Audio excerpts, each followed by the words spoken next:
다 읽진 않았지만 오늘 묵상 본문은 45장 7절까지입니다. 분량이 많기 때문에 관찰 위주로 살펴보도록 하겠습니다. 단락이 크게 세 부분으로 나뉘어집니다. 첫 번째 단락은 21절에서 23절까지, 또 두 번째 단락은 24절에서 28절까지, 마지막 세 번째 단락은 45장 1절에서 7절까지입니다. 첫 번째 단락은 그 하나님을 기억하라, 그리고 노래하라, 이런 명령으로 시작하고 있고요. 두 번째 단락은 그렇게 기억하고 또 찬양해야 할 하나님이 누구신지 소개하고 있습니다. 마지막 세 번째 단락은 왜 하나님이 이 땅의 유일한 하나님이신지, 어찌하여 여호와와 같은 신이 없는지에 대해 설명하고 있습니다. 첫 번째 단락부터 간단히 살펴보겠습니다. 첫째 단락은 또 두 부분으로 아주 명확하게 나뉘어집니다. 우리가 보고 있는 성경은 한글로 번역된 성경인데요. 이제 한글로 번역을 하게 되면 원래 원문, 히브리어 원문이 가지는 어순이 이제 바뀔 수밖에 없습니다. 그러나 ESV나 NIV 영어 성경을 보게 되면 원문과 마찬가지로 명령으로 시작하는 것을 우리가 확인할 수 있습니다. 21절은 기억하라는 명령으로 시작하고요. 23절은 노래하라, 찬양하라는 명령으로 시작합니다. 그렇다면 성경은 누구에게 이러한 명령을 하고 있을까요? 21절을 보겠습니다. 야곱아 이스라엘아, 그렇죠. 이스라엘 백성을 향해 명령하고 있습니다. 계속 읽습니다. 이 일을 기억하라. 너는 내 종이니라. 내가 너를 지었으니 너는 내 종이니라. 이스라엘아, 너는 나에게 잊혀지지 아니하리라. 그런데 보면 그 이스라엘 민족을 향해서 이스라엘아 이렇게 부른 것이 아니라 야곱아 이스라엘아 이렇게 부르고 있습니다.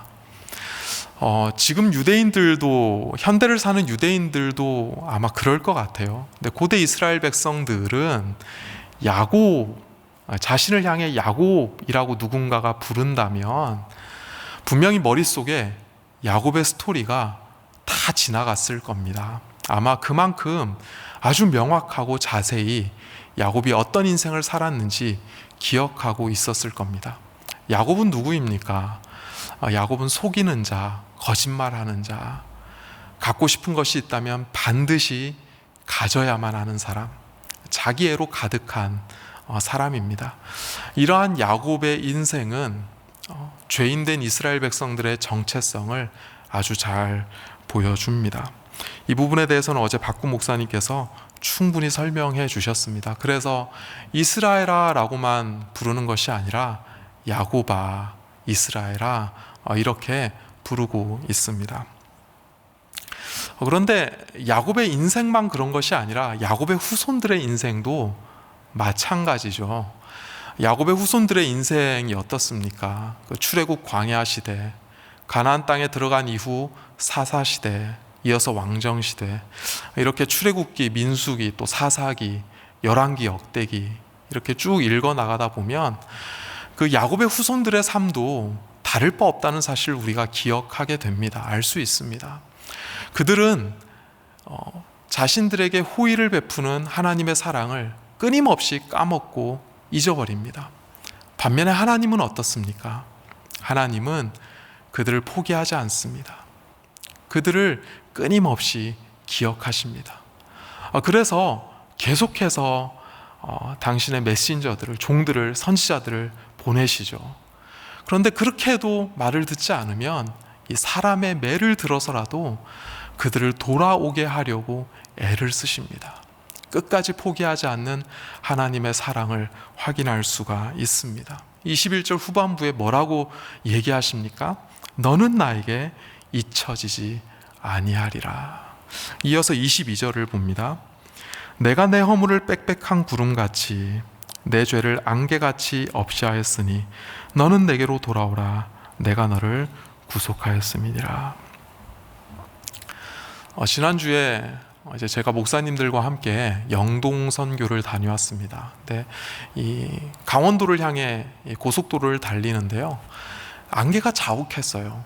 안개가, 짙은 안개가 껴 있으니까 저 멀리 있는 산들이 대부분 가려서 안 보이더라고요. 그런데 그 산들보다 어찌 보면 우리의 허물과 죄가 더 높이 쌓여 있지 않겠습니까? 매일 매일 쌓이고 쌓여만 가는 우리의 허물과 죄가 어찌 보면 더 높게 산들보다 더 많이 쌓여 있을지도 모르겠습니다. 분명히 그럴 겁니다. 그런데 하나님께서 그 많고 많은 그 분명한 우리의 허물과 죄를 코로나 기간에 특별히 어떻게 보면은 이제 그만 익숙해져 버려서 둔감해진 그렇게 쌓이고 있는 우리의 허물과 죄를 하나님께서 빽빽한 구름으로 자욱한 안개로 다 덮어버리셨다, 이렇게 말씀하고 있습니다. 여러분 혹시 시제를 눈여겨보셨나요? 이 죄를 없애다, 또 구속하다, 이 단어가 미래형으로 되어 있습니까? 없애줄 거야, 구속해줄 거야. 그렇지 않죠. 과거형으로 되어 있습니다. 하나님은 우리의 모든 죄와 허물을 이미 다 완전히 덮어버리셨다. 우리를 향한 구속의 계획을, 하나님의 그 능동적인 구원의 계획을, 그 행동을 이미 완료하셨다 말씀하고 있습니다. 너가 내 말을 잘 지키면 너가 하는 걸 봐서 내가 너를 구원해 줄게, 내가 너의 죄를 없애줄게, 이렇게 말씀하지 않으십니다. 내가 너의 죄를 없앴다. 너를 향한 그 구원의 계획과 나의 약속을 내가 이미 완료했다. 너는 내게 돌아오라, 이렇게 말씀하고 있습니다. 이러한 하나님의 사랑과 하나님의 구원을 하늘과 땅이 다 압니다. 그래서 하늘과 땅더러 그 하나님을 노래하라 찬양하라 이어서 말씀하고 있습니다. 23절이죠. 여호와께서 이 일을 행하셨으니 하늘아 노래할지어다. 땅의 깊은 곳들아 높이 부를지어다. 산들아 숲과 그 가운데 모든 나무들아 소리내어 노래할지어다. 여호와께서 야곱을 구속하셨으니 이스라엘 중에 자기의 영광을 나타내실 것이미로다. 이 말씀 이후에 45장에 어찌하여 이 땅에 하나님 같은 신이 없는지 자연스럽게 설명이 넘어갑니다. 왜 산들과 또 하늘과 땅이 하나님을 노래할 수밖에 없습니까? 대체 이런 신이 존재하지 않기 때문이죠. 하나님은 다른 사람도 아니라 야곱을 사랑하십니다. 야곱의 허물과 죄를 다 덮어버리십니다. 세상에 이런 신이 없다는 거죠. 야곱을 향해서는 어떤 조건을 걸 수가 없어요. 그러니까 야곱이 그래도 뭔가 기대할 만한 게 있는 그런 사람이라면 조건을 걸 수 있겠죠. 너가 이거 좀 해봐. 그럼 내가 너 죄 없애줄게. 그런데 야곱은요, 그런 조건을 걸 만한 존재가 아닙니다. 조건을 걸 수조차 없어요. 그러니까 하나님은 그냥 덮어놓고 사랑하십니다. 세상에 고대의 어떤 신들 중에 이런 신이 누가 있습니까? 이런 신이 어디 존재합니까? 여호와 같은 신은 없습니다. 이처럼 야곱을 사랑하는 신은 존재할 수 있습니다. 세상 어디에 이런 사랑이 있습니까? 하나님이니까 야곱을 사랑하시고 그의 모든 허물과 죄를 덮습니다. 그래서 45장에 이어서 하나님 같은 신은 이 땅에 존재하지 않는다, 이런 설명이 자연스럽게 이어지는 거죠. 45장 4절과 5절입니다. 내가 나의 종 야곱, 내가 택한 자 이스라엘을 위하여 내 이름을 불러 너는 나를 알지 못하였을지라도 내게 칭호를 주었노라. 나는 여호와라, 나 외에 다른 이가 없나니 나밖에 신이 없느니라. 너는 나를 알지 못하였을지라도 나는 내 띠를 동일 것이요.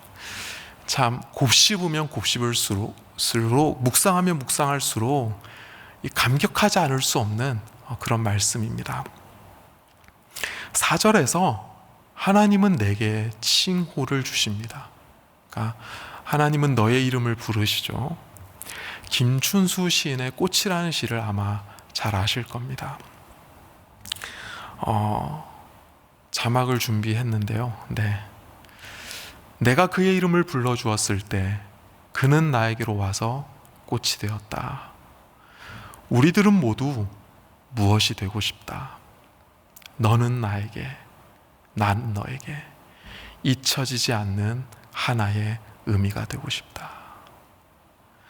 하나님께서 우리의 이름을 부르지 아니하시면 우리는 하나님과 아무 상관도 없는 아무개일 뿐입니다. 한평생 열심을 다해 살겠지만 결국에는 내가 무엇을 위해 이렇게 부단히 애를 썼는지 깨닫지 못한 채 아무 의미 없는 인생을 살다가 갈 그런 아무개일 뿐이에요. 그런데 하나님이 우리의 이름을 불러주셨습니다. 그래서 나는 하나님께 잊혀지지 않는 하나의 의미가 되었습니다. 이런 사랑을 우리가 입었어요. 이어서 5절에서 하나님은 내 띠를 동이십니다. 그 띠를 동이다라고 번역된 이 단어는 장착하다, 준비시키다, 무장시키다 이런 의미를 가지고 있습니다. 이 단어가 쓰인 다른 성경 구절을 하나 소개해 드리겠습니다. 사무엘하 22장 40절 말씀입니다. 이는 주께서 내게 전쟁하게 하려고 능력으로 내게 띠띠우사 일어나 나를 치는 자를 내게 굴복하게 하셨사오며, 다윗의 노래입니다. 다윗이 전쟁을 치러야 하니까, 나를 적대하는 그런 적들을 내가 무찔러야 하니까 하나님께서, 주께서 당신의 능력으로 내게 띠를 띠우셨다. 당신의 능력으로 나를 무장시키셨다. 나를 준비시키셨다. 이렇게 말씀하고 있습니다. 이 구절을 보면 띠를 띠우다는 뜻이 조금 더 정확하게 다가오죠. 하나님은 이처럼 나의 이름을 불러주시고 나를 준비시켜 주셨습니다. 그런데 4절과 5절에 우리가 반드시 눈여겨봐야 할 강조점이 있죠. 포인트가 있죠. 그게 뭡니까? 정작 호의를 받은 당사자인 나는 하나님을 알지 못한다는 겁니다. 두 번이나 반복되죠. 너는 나를 알지 못하였을지라도, 나는 당신이 누군지 몰라요.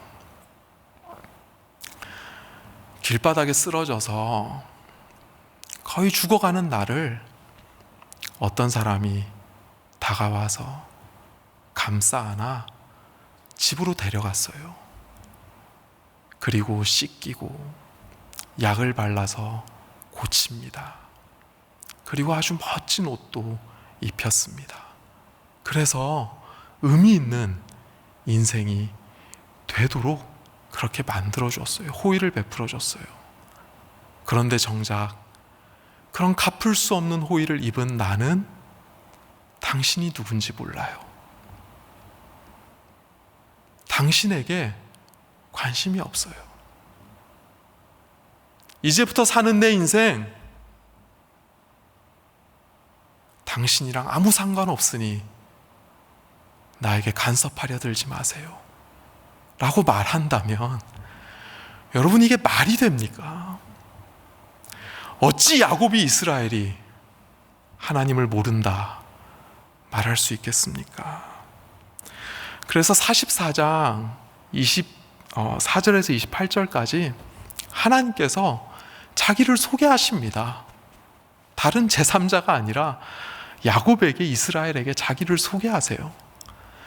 그런데 이 ESV 성경을 보시면 이 후라는 관계대명사가 10번이나 나옵니다.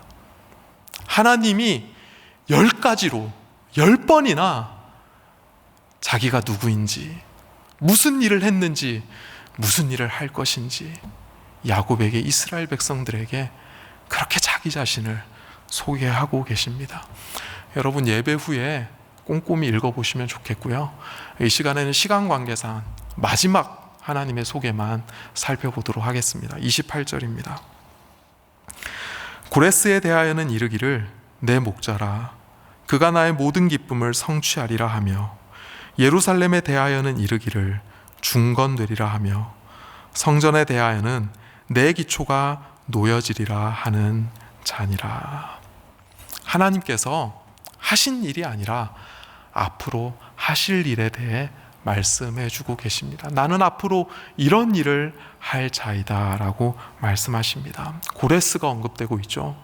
고레스는 바벨론 제국, 남유다를 멸망시킨 바벨론 제국을 무너뜨린 메데바사의 왕입니다. 고대 페르시아를 건국한 키루스 대왕으로 잘 알려져 있습니다. 그는 포로로 사로잡혔던 이스라엘 백성들을 다시 고향 땅으로, 고국으로 돌려보냅니다. 그런데 그냥 돌려보내는 것이 아니라 그들의 신전을 지을 수 있도록, 하나님의 성전을 지을 수 있도록 물자를 다 지원하기까지 합니다. 그런데 여러분, 그 당시에, 고대에 이러할 거라는 사실을 예견한 사람이 있을까요? 그 누가 이것을 예견했을까요? 44장 25절 말씀을 한번 보겠습니다. 제가 새번역 성경으로 준비했습니다. 하나님께서는 거짓말하는 자들의 징조를 쓸모없게 하시며 점쟁이들을 혼란스럽게 만드시며 지혜로운 자들을 물리쳐서 그들의 지식을 어리석게 하신다. 여러분, 그 점쟁이들은 우리가 지금 볼 때 뭐 미신이다 하겠지만 그 당시의 세계관에서는 미래를 예측할 수 있는 아주 소수의, 극소수의 사람입니다. 그러니까 당시의 지식인입니다. 네, 하나님께서 그 당시의 지식인들, 또 정치 지도자들, 종교 지도자들, 이런 지혜자들을 어리석게 만드셨어요. 왜냐하면 그들이 예견했던 대로 역사가 흘러가게 하지 않으셨기 때문입니다. 그들은 누구도 예견하지 못했습니다. 그러니까 그들의 지혜와 지식이 어리석게 될 수밖에 없습니다. 그들은 분명 지혜로운 사람입니다. 그 당시에 누구보다 많이 배운 사람들입니다. 많은 지식을 축적하고 있는 사람들입니다. 하지만 하나님은 그들의 생각대로 흘러가게 하지 않으십니다. 반면에 어떻게 하십니까? 26절 말씀이죠. 하나님께서는 당신의 종이 한 말을 이루어지게 하시며 당신의 사자들이 계획한 것을 이루어지게 하시며 예루살렘을 보시고는 여기에 사람이 살 것이다 하시며 유다의 성읍들을 보시고는 이 성읍들이 재건될 것이다. 내가 그 허물어진 곳들을 다시 세우겠다 하신다. 하나님께서는 당신이 보낸 종들, 선지자들을 통해 선포하게 하신 그 하나님의 말씀을 성취하고 이루십니다. 이런 방식으로 하나님은 역사를 주관하고 이끌어 가십니다. 당시에 대부분의 사람들이 이미 허물어진 예루살렘이라는 도시, 그리고 완전히 무너진 황폐화된 예루살렘 성전, 그것들을 보면서 모두가 다 유다를 향해, 이스라엘이라는 나라를 향해, 예루살렘을 향해 부정적이었습니다. 비관적이었습니다. 그런데 하나님은 그곳에 다시 사람이 살 것이고 예루살렘 성전이 다시 지어질 것이라는 선지자들의 메시지를 그대로 성취하십니다. 당시의 사람들은 선지자들을 통해 선포되는 하나님의 말씀에 귀를 기울일 수 없었습니다. 시대가 그만큼 부정적이었기 때문입니다. 눈으로 보여지는 상황이 황폐했기 때문입니다. 그러니까 하나님의 말씀이 들릴 리가 없죠. 그 당시에 지식인들의 말에 더 귀를 기울였을 겁니다. 그러나 하나님은 당시에 지식인들의 지혜를 폐하시고 어리석게 만드시고 오직 하나님의 말씀을 성취하십니다. 우리는 지금도 미래가 불투명하고 예측할 수 없는 그런 시대를 살아가고 있습니다. 교회 공동체를 향해 그 어느 때보다 부정적인 시각이 난무한 그런 시대를 살아가고 있습니다. 제가 목사이지만 제 인생이 너무나 짧지만 그 어느 때보다 목사인 것이 부끄럽고 죄송하고 민망한 그런 시대를 살아가고 있습니다. 과연 우리의 시대를, 우리의 미래를, 우리의 삶을, 우리의 인생을 보장할 수 있는 정보는, 지혜는 무엇일까요? 우리는 어떻게 살면 될까요? 오늘 말씀은 세 가지로 우리에게 하나님의 지혜를 알려주고 있습니다. 첫째, 하나님을 기억하라 말씀합니다. 수많은 정보의 홍수 속에서 우리는 그 어느 때보다 하나님께 시선을 고정해야 합니다. 왜냐하면 예수만이 길이요 진리요 생명이기 때문입니다. 둘째, 그럼에도 불구하고 하나님을 찬양하고 노래하라고 말씀합니다. 하나님이니까 그런 나의 이름을 부르시죠. 하나님이니까 그래도 나와 대화하기 원하시고 지금 이 시대에 나를 준비시키길 원하시며 하나님의 능력과 지혜로 나의 인생을 통해 하나님이 영광 받기를 원하십니다. 하나님이니까 나를 포기하지 않습니다.